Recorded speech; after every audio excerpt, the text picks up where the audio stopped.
Bismillahirrahmanirrahim. Assalamualaikum warahmatullahi wabarakatuh.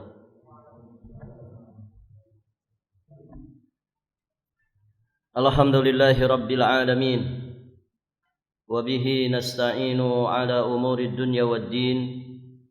Wassalatu wassalamu ala ashrafil anbiya wa imamil mursalin, Nabiyyina Muhammadin alaihi afdalus salati wa atammut taslim, wa ala alihi wa ashabihi ajma'in, wa sallama tasliman mazidan ila yaumiddin. Thumma amma ba'd.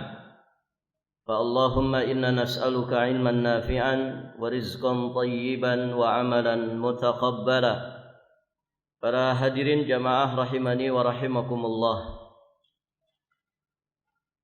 Alhamdulillah, pada kesempatan ini insyaallah taala kita akan melanjutkan pelajaran kita masih di pembahasan kitab Tauhid alladzi huwa haqqullah 'alal 'abid, dan kita juga masih di pembahasan bab fadlut tauhid wa ma yukaffiru minadz dzunub. Berikutnya para jamaah yang dirahmati Allah, berkata muallif al-Imam Syekhul Islam Al-Mujaddid Muhammad At-Tamimi An-Najdi Al-Hambali rahimahullahu ta'ala. Beliau menyatakan bahwa di dalam hadis Itban radhiyallahu ta'ala anhu, yakni Itban bin Amr bin Al-Ijlan Al-Ansari, beliau berasal dari suku Bani Salim bin Auf, seorang sahabiyun jalil, sahabat yang masyhur, sahabat yang mulia, dan beliau wafat di masa kekhalifahan Muawiyah bin Abi Sufyan radhiyallahu taala anhu. Baik, para jamaah yang dirahmati Allah, di riwayat tersebut dikatakan hadisnya sahih, riwayat Imam Bukhari dan juga Imam Muslim. Qala Rasulullah sallallahu alaihi wa alihi wasallam, Innallaha harrama 'alan nari man qala la ilaha illallah yabtaghi bidzalika wajhallah. Sesungguhnya Allah telah mengharamkan kepada neraka orang yang berkata la ilaha illallah, tiada sesembahan yang hak kecuali Allah. Dia mengucapkannya dengan ikhlas dari hati sanubarinya, dan dia mengharapkan pahala melihat wajah Allah Subhanahu wa taala semata. Para jamaah yang dirahmati Allah, ini adalah potongan dari hadis. Hadisnya hadis yang panjang, para jamaah yang dirahmati Allah, dicantumkan oleh penulis dalam bab ini potongan hadis yang berkaitan dengan bab yang sedang beliau sampaikan, yakni tentang fadilah dari tauhid. Dari potongan atau penggalan hadis ini sangat jelas sekali Nabi sallallahu alaihi wa alihi wasallam menjelaskan kepada kita di antara fadilah dari tauhid, bahwa Allah Subhanahu wa taala akan mengharamkan api neraka kepada ahli tauhid, yakni yang mengucapkan la ilaha illallah ikhlas karena Allah Subhanahu wa taala dari dalam lubuk hatinya. Para jamaah sekalian yang dirahmati Allah Subhanahu wa taala, maka dari sini siapapun yang meninggal dunia dalam kondisi dia mengesahkan Allah Subhanahu wa taala, membawa akidah tauhid yang murni, maka pasti dia akan selamat dari api neraka. Haram neraka atas dirinya. Nah, keharaman di sini para jamaah yang dirahmati Allah itu sangat erat kaitannya dengan seberapa kuat dia di dalam berpegang dengan kalimat la ilaha illallah ini. Oleh karenanya para jamaah yang dirahmati Allah, semakin orang itu sempurna kalimat tauhid yang ada pada dirinya, maka semakin sempurna juga selamatnya dia dari api neraka. Maka sekadar dengan kekuatan seseorang di dalam berpegang teguh dengan kalimat ini, sekadar itu pula selamatnya dia dari api neraka.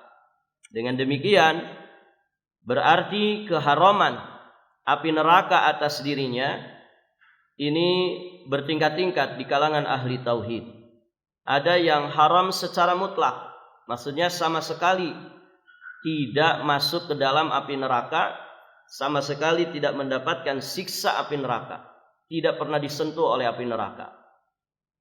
Kemudian keharaman yang kedua, dia haram untuk kekal berada di dalam siksa api neraka.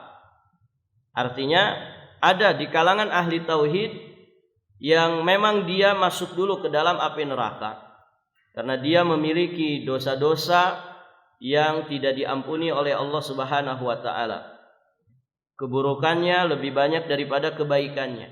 Namun dia masih memiliki nilai keimanan dan ketauhidan yang sah di sisi Allah Subhanahu wa taala, maka dia akan disiksa di dalam api neraka sekadar dengan dosanya tersebut, untuk kemudian tempat akhirnya adalah surga Allah Subhanahu wa taala.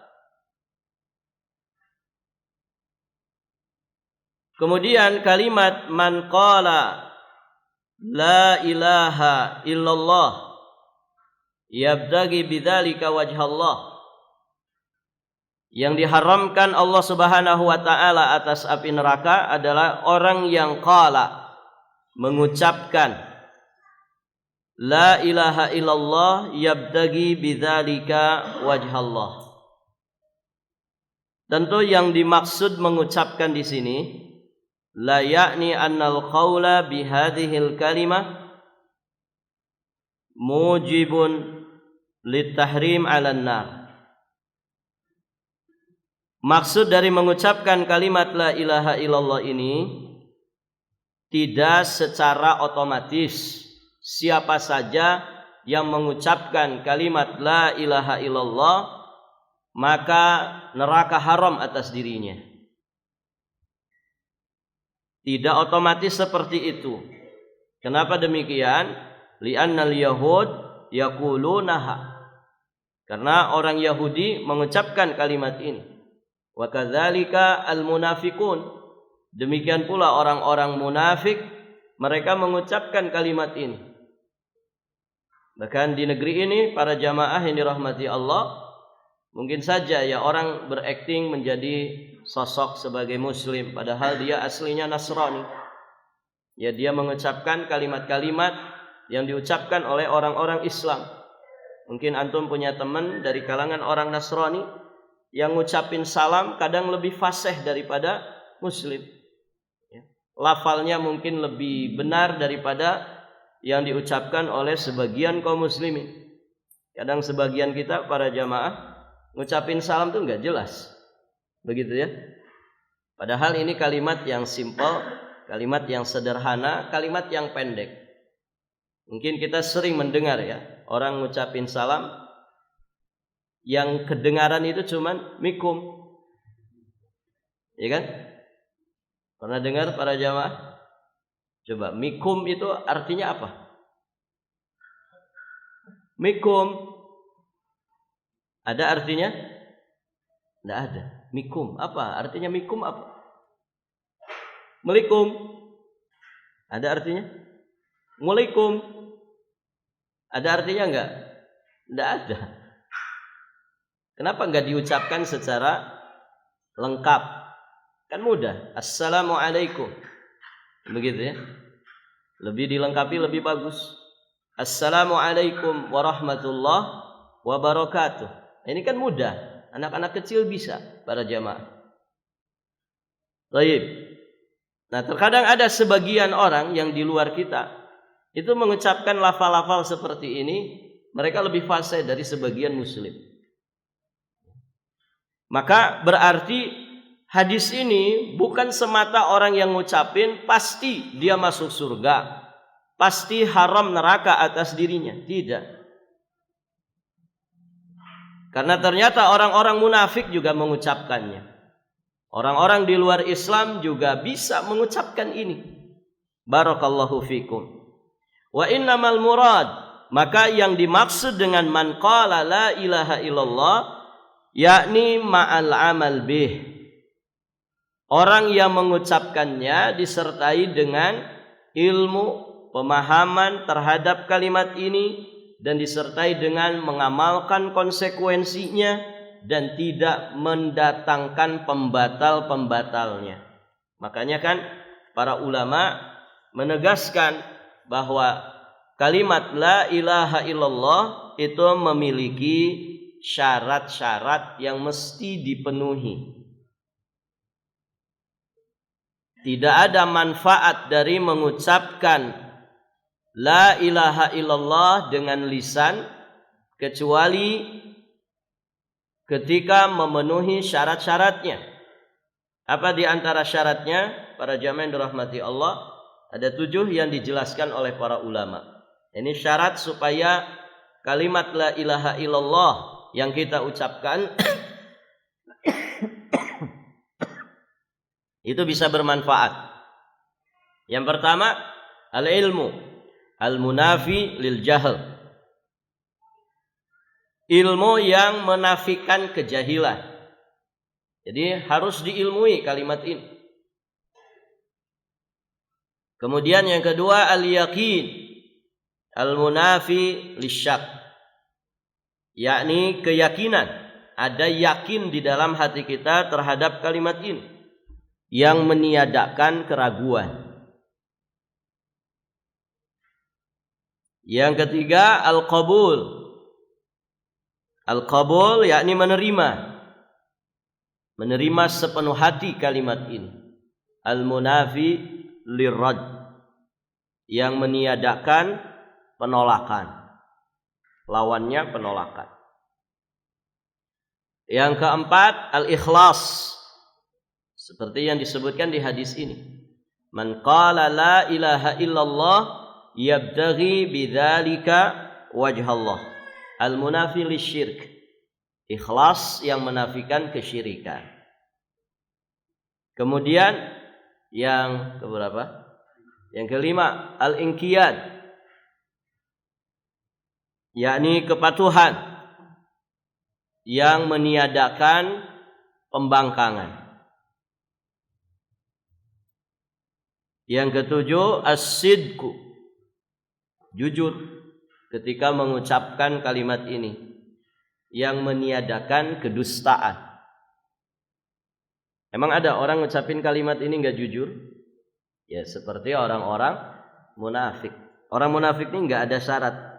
Enggak ada syarat-syarat yang dia lakukan dari syarat la ilaha illallah. Kemudian yang ketujuh, al-mahabbah. Cinta yang meniadakan kebencian. Ini perhatikan ya. 7 syarat ini yang menjadikan kalimat la ilaha illallah bermanfaat. Ulangi, ilmu lawannya apa? Jahil. Yang kedua, yakin lawannya keraguan. Yang ketiga, qabul, menerima, lawannya menolak. Yang keempat, al-ikhlas, lawannya apa?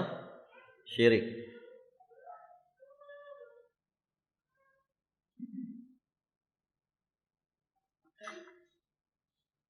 Yang keempat, ikhlas yang meniadakan syirik.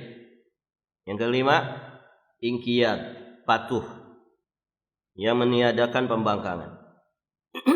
Yang keenam, as-sidqu, jujur yang meniadakan kedustaan. Yang ketujuh, mahabbah yang meniadakan kebencian. Jadi kalau orang jahil, orang ragu, menolak, dia syirik, membangkang, berdusta, benci, maka berarti justru dia melakukan sesuatu yang bisa membatalkan kalimat la ilaha illallah. Maka dari sini kita memahami man qala la ilaha illallah yabtaghi bidzalika wajhallah, itu yang dimaksud adalah bukan sekedar mengucapkan, tapi ucapan yang disertai dengan syarat-syaratnya, memenuhi syarat-syaratnya, kemudian mengamalkan konsekuensinya dan tidak mendatangkan pembatal-pembatalnya.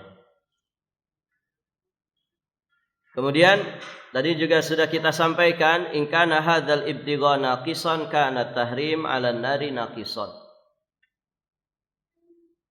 Jadi sekuat keikhlasannya di dalam mengucapkan kalimat la ilaha illallah, maka sesempurna itu juga haramnya dia untuk disentuh api neraka.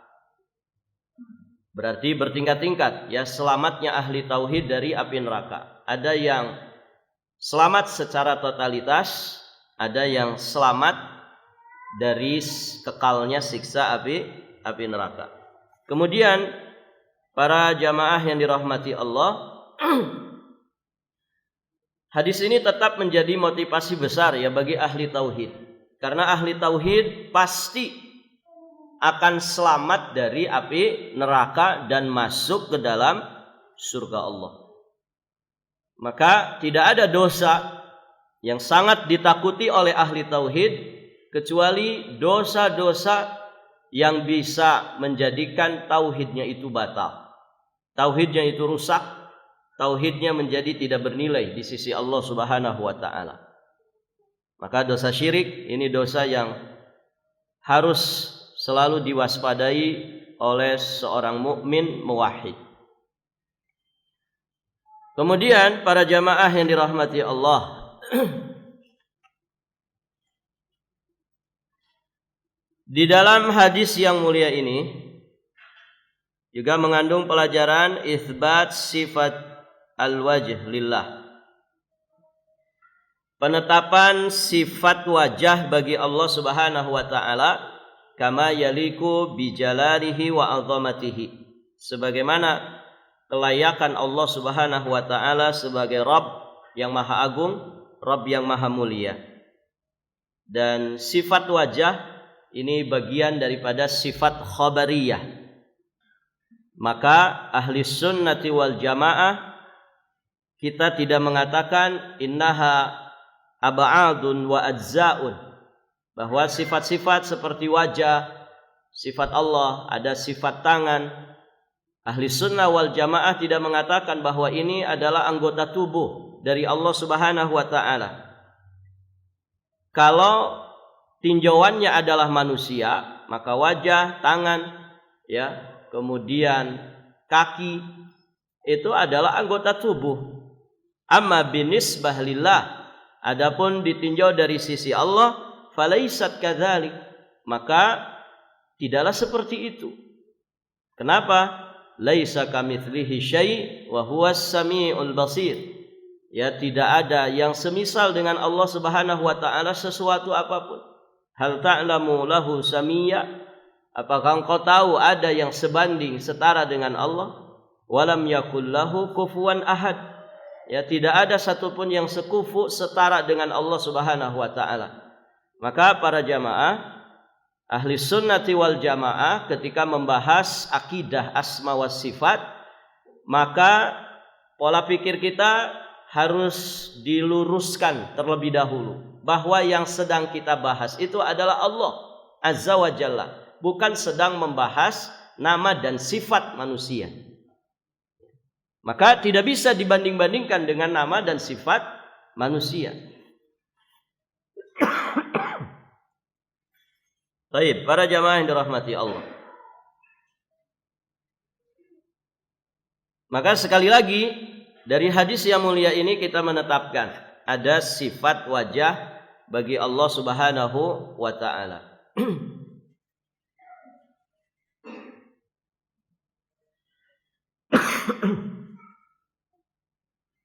Dari hadis yang mulia ini faidah terakhir. fihi raddun 'alal jabariyah. Di dalam hadis yang mulia ini terkandung bantahan bagi orang-orang Jabariyah. Ciri Jabariyah itu orang yang mengatakan innal abda majburun ala fi'lihi wa qawlihi.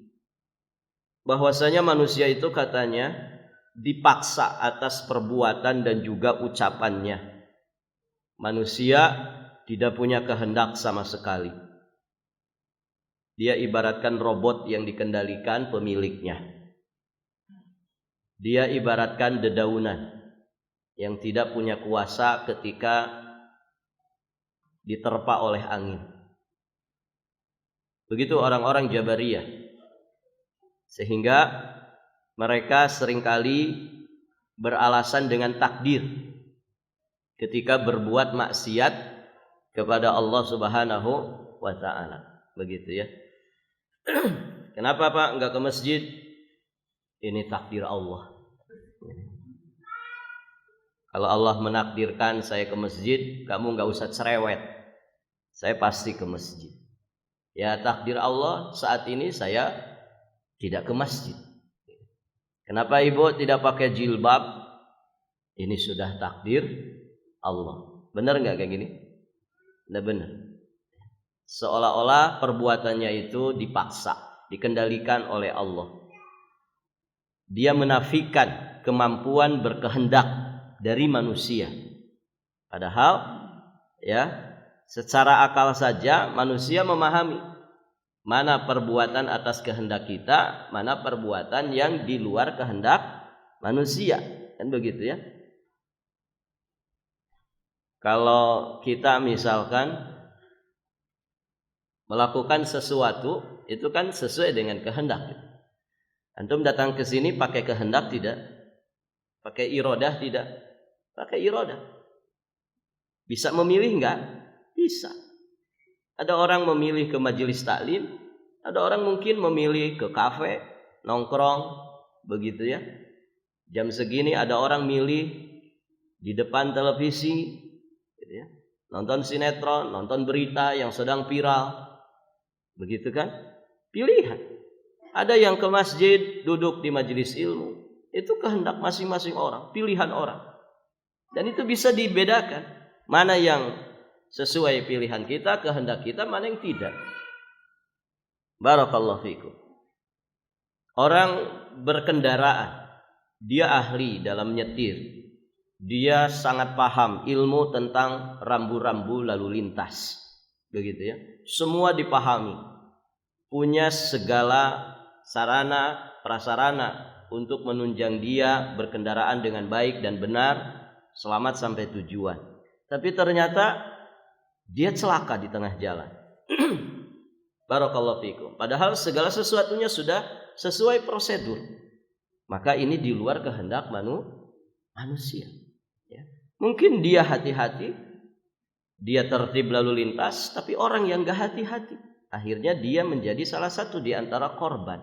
Dan begitu. Ini di luar kehendak manusia. Sakit, di luar kehendak manusia. Pengennya manusia sehat semuanya. Nah demikian para jamaah yang dirahmati Allah. Nah kalau Jabariyah ini enggak begitu. Orang-orang Jabariyah, para jamaah yang dirahmati Allah, mereka mengatakan, ini ucapan saya, perbuatan saya, semuanya itu dipaksa. Allah yang mengendalikan. Begitu. Maka ketika berbuat dosa atau maksiat, mereka menyandarkannya kepada takdir Allah. Ini para jamaah yang dirahmati Allah, pemahaman yang batil dari sisi syariat, berdasar Quran, berdasarkan hadis, dan juga berdasarkan akal sehat. Nah di dalam hadis ini para jamaah yang dirahmati Allah terkandung bantahan untuk mereka. Dari kalimat mana? Dari kalimat man qala la ilaha illallah yabtaghi bidzalika wajhallah. Orang itu ngucapin kalimat la ilaha illallah dan tidak mengucapkan, pilihan bukan? Pilihan. Kemudian orang yang mengucapkannya apakah dia ikhlas ataukah tidak, maka itu pun pilihan. Man qala, siapa yang mengucapkan kalimat la ilaha illallah, berarti ada ikhtiar. pada dirinya untuk mengucapkan kalimat ini. Ada pilihan yang dia pilih untuk mengucapkan kalimat ini. Ada orang sampai matinya dia memilih tidak mau mengucapkan kalimat ini. Sehingga sampai matinya dia ada di atas kekufuran. Seperti Abu Thalib. Ditalkin oleh Nabi, ayo ucapkan pamanku la ilaha illallah. Tapi pilihannya dia tidak mau mengucapkan. Karena gengsi dengan kaumnya. Ini pilihan. Kalimat yabtagi bidzalika wajhallah juga demikian.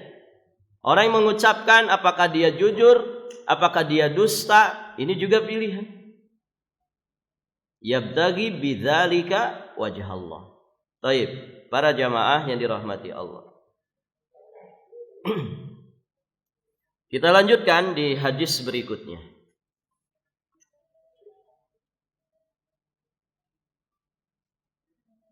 Nabi sallallahu alaihi wasallam beliau bersabda dari riwayat Abu Sa'id Al-Khudri radhiyallahu taala anhu. Abu Sa'id siapa namanya? Abu Sa'id itu kan kunyah. Namanya siapa? Ada yang tahu? Nama dari sahabat Abu Sa'id Al-Khudri. Beliau termasuk sahabat yang banyak meriwayatkan hadis. Namanya Sa'ad. Sa'ad bin Malik bin Sinan bin Ubaid bin Sa'id Al-Ansari Al-Khazraji. Sa'ad bin Malik bin Sinan Al-Khazraji. Beliau wafat di kota Madinah tahun 74 Hijriah. Radhiyallahu ta'ala anhu wa ardhahu. Rasulullah sallallahu alaihi wasallam bersabda, qala Musa, ya Rabbi anlimni syai'an adhkuruka wa ad'uka bihi. Qala qul ya Musa la ilaha illallah. Qala ya Rabbi kullu ibadika yaquluna hadha. Qala ya Musa law anna as-samawat as-sab'a wa amirahunna ghairi wal ardina sab'a fi kiffatin wa la ilaha illallah fi kiffatin malat bihinna la ilaha illallah. Rawahu Ibnu Hibban wal Hakim wa sahhahahu. Di sini diriwayatkan oleh Imam Ibnu Hibban, Imam Al-Hakim dan disahihkan oleh beliau. Para jamaah yang dirahmati Allah, hadis ini sebagian ulama hadis mendhaifkannya, ya, seperti Syekh Al-Albani rahimahullahu taala. Namun Al-Imam Ibnu Hajar Al-Asqalani menyatakan bahwa hadis ini derajatnya hasan. Taib. Para jamaah yang dirahmati Allah, di dalam hadis ini disebutkan Nabi Musa alaihi salam, beliau berkata, wahai Rabbku, ajarilah aku sesuatu untuk berzikir dan berdoa kepadamu. Ajari aku sesuatu untuk berzikir dan berdoa kepadamu. Kemudian Allah Ta'ala berfirman, ya Musa, wahai Musa, ucapkanlah la ilaha illallah. Ini jawaban dari Allah Azza wa Jalla. Maka Allah Subhanahu wa Ta'ala berfirman, wahai Musa, ucapkan la ilaha illallah. Musa kemudian berkata lagi, wahai Rabbku, semua hambamu mengucapkan kalimat ini.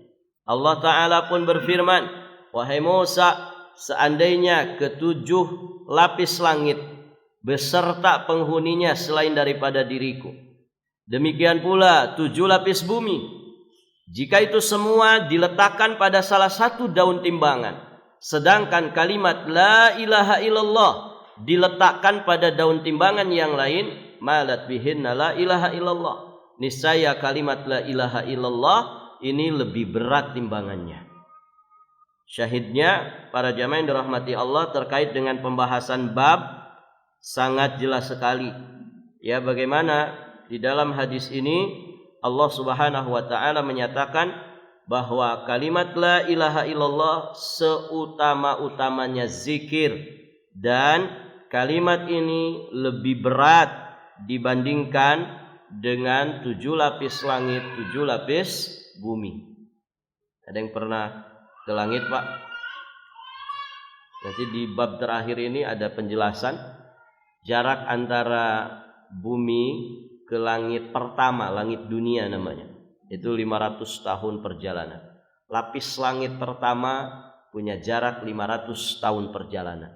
Jarak lapis langit pertama ke langit yang kedua juga ada jarak 500 tahun perjalanan. Terus demikian. Sama, tiap lapisnya 500 tahun perjalanan. Artinya langit ini besar sekali. Jauh sekali. Bayangkan kalau ditimbang ini sebagaimana beratnya. Belum 7 lapis bumi. Jadi bumi juga 7 lapis ke bawah. Taib, para jamaah yang dirahmati Allah. Nah, itu semuanya kalau ditimbang dengan kalimat la ilaha illallah, malat bihinna la ilaha illallah. Kalimat la ilaha illallah ini akan mampu mengangkat 7 lapis langit dan 7 lapis bumi itu. Menunjukkan bahwasannya kalimat ini lebih berat di dalam timbangan. Taib, para jamaah yang dirahmati Allah. Maka jiwa seorang mukmin itu lebih baik daripada dunia dan seisinya, kan begitu. Kenapa? Karena jiwanya seorang mukmin, pada jiwa dan raganya terdapat la ilaha illallah, keimanan dan ketauhidannya kepada Allah Subhanahu wa taala. Maka mulia, orang beriman itu mulia. Ya, dalam Islam haram hartanya, haram kehormatannya, begitu ya. Tidak boleh kita suudzon kepadanya, tidak boleh kita hasad kepadanya, tidak boleh diganggu, tidak boleh dibiarkan tanpa ditolong, ya. Tidak boleh kita berkata dusta kepadanya, karena mukmin dengan mukmin yang lain bersaudara. Mereka memiliki kemuliaan di sisi Allah Subhanahu wa taala dibandingkan dengan makhluk-makhluk Allah yang lainnya. Salah satu di antara kemuliaan mereka karena mereka ya memiliki kalimat ini, la ilaha illallah. Baik. Para jamaah yang dirahmati Allah. Kita akan ambil beberapa pelajaran yang lainnya dari hadis yang mulia ini. Pertama, bayan hajatil bashar hatal anbiya ila hidayatillah. Di dalam hadis ini terkandung kebutuhan manusia terhadap hidayatullah. Kita ini butuh hidayah dari Allah. Hatal anbiya wal mursalin, sampai-sampai para nabi dan rasul mereka meminta hidayah dari Allah Subhanahu wa taala, meminta ilmu kepada Allah Subhanahu wa taala. Kalau para nabi dan rasul saja butuh hidayah, mereka butuh ilmu dari Allah Subhanahu wa taala, sampai disebutkan nabi meminta kepada Allah tambahan ilmu setiap hari, Rabbi zidni ilman. Maka bagaimana dengan kita? Kita tentu lebih butuh lagi. Maka setiap saat, di saat kita salat, kita meminta kepada Allah, ihdinas siratal mustaqim. Karena hidayah inilah yang sangat kita butuhkan dalam hidup ini. Dan mahal sekali para jamaah. Hidayah taufik ini mahal sekali. Tidak bisa dibandingkan dengan apapun. Tidak bisa dibeli dengan kekayaan, tidak bisa didapatkan begitu saja dengan kekuasaan. Yahdi may yasha. Allah memberikan hidayah kepada siapa saja yang dikehendakinya. Bayangkan ya, berapa miliar manusia yang sudah Allah ciptakan. Banyak tidak ikhwan? Banyak ya? Allah pilihkan dari sekian banyak manusia yang Allah ciptakan, Allah pilih kita mendapatkan hidayatul Islam. Ini nikmat bukan? Nikmat. Dari sekian banyak manusia, jumlah muslim berapa persen, Pak? jumlah muslim di dunia masih di bawah orang-orang Nasrani. Begitu kan? Masih di bawah orang-orang Nasrani. Artinya orang-orang kafir lebih mendominasi.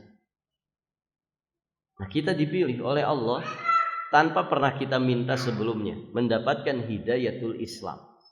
Maka kalau orang sudah mendapatkan hidayah ini kok dia lepas? Ini sebodoh-bodoh manusia. Ada yang melepas imannya Pak? Ada. Orang melepas imannya. Di zaman ini nas'alullah al-afa wal afiyah. Orang memurah meriahkan keimanan, keislaman. Ya.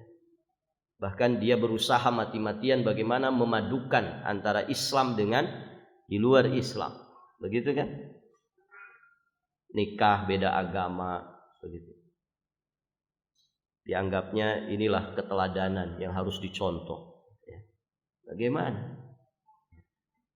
Hidayatul Islam ini mahal sekali para jamaah yang dirahmati Allah dan harus disyukuri, dipertahankan dan diminta terus kepada Allah. Ihdinas siratal mustaqim. Ini perjuangan yang berat di tengah derasnya gelombang fitnah, syubhat. Banyak kalangan kemudian mau menyamakan Islam dengan yang lainnya dengan dalih apapun bahwa kita itu sama.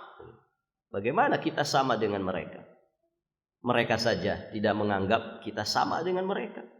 Kok kita mati-matian menganggap sama? Ya kan? Orang kafir tidak mau disamakan dengan muslim.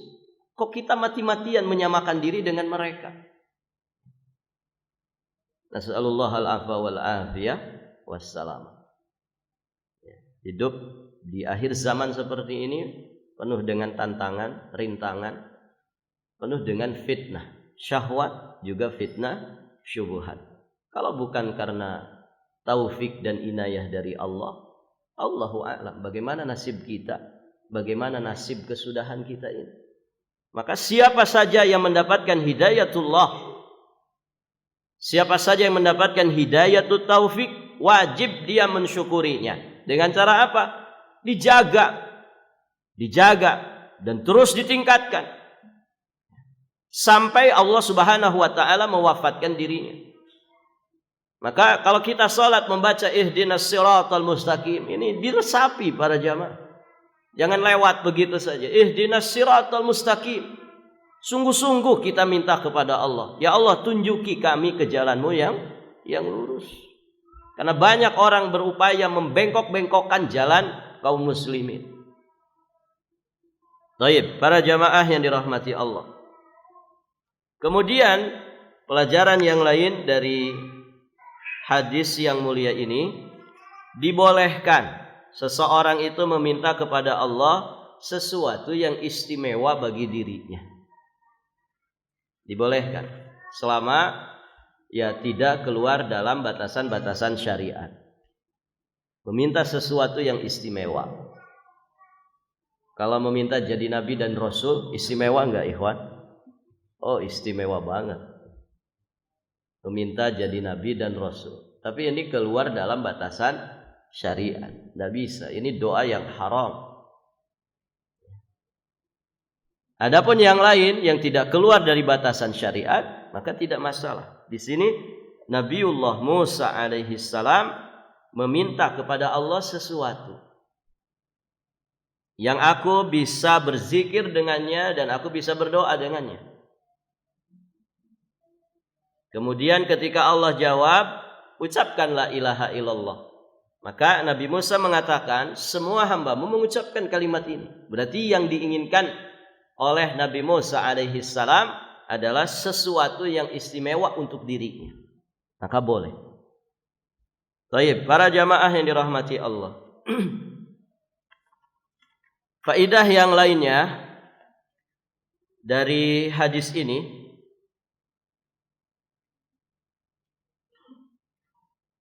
pernyataan Nabiullah Musa alaihi salam, kullu ibadika yaquluna hadza. Semua hamba-Mu mengucapkan kalimat ini. Berarti kan yang diinginkan Nabi Musa yang lain. Bukan la ilaha illallah. Semua hamba-Mu mengucapkan kalimat ini. Berarti ada sesuatu yang lebih yang diinginkan oleh Nabi Musa kepada Allah Subhanahu wa taala. Nah, para jamaah yang dirahmati Allah, perhatikan di sini baik-baik bahwa maksud Nabiullah Musa alaihi salam bukanlah merendahkan kalimat tauhid la ilaha illallah. Karena itu tidak mungkin terjadi pada seorang nabi dan rasul seperti Nabi Musa alaihi salam. Jadi di sini Nabi Musa bukan sedang meremehkan, merendahkan, menganggap sepele kalimat la ilaha illallah. Tapi beliau ingin sesuatu yang lebih istimewa. Maka di sini diingatkan oleh Allah Subhanahu wa taala, bahwa ada yang sedang terlupakan oleh Nabi Musa. Apa itu? Tentang keutamaan daripada kalimat la ilaha illallah ini. Makanya disebutkan jika 7 lapis langit, 7 lapis bumi, kemudian ditimbang di satu daun timbangan, dan la ilaha illallah ditimbang di daun timbangan yang lainnya, maka la ilaha illallah ini akan mampu mengangkat 7 lapis langit dan bumi tersebut. Jadi Allah sedang mengingatkan Nabi Musa alaihi salam tentang fadilah la ilaha illallah yang mungkin terluput pada Nabi Musa alaihi salam. Maka sekali lagi, ini jangan sampai dipahami Nabi Musa sedang menyepelekan kalimat ini, meremehkan kalimat ini. Ini hasya wa kalla, tidak mungkin terjadi pada Nabi Musa alaihi salam. Baik, para jamaah yang dirahmati Allah, saya kira cukup ya. Sudah masuk waktunya. Nanti kita lanjutkan di kesempatan berikutnya masih membahas hadis ini. Ya, beberapa faidah lainnya belum kita sampaikan, kita lanjutkan di kesempatan berikutnya. Subhanakallahumma bihamdik, asyhadu an la ilaha illa anta, astaghfiruka wa atubu ilaik. Assalamualaikum warahmatullahi wabarakatuh.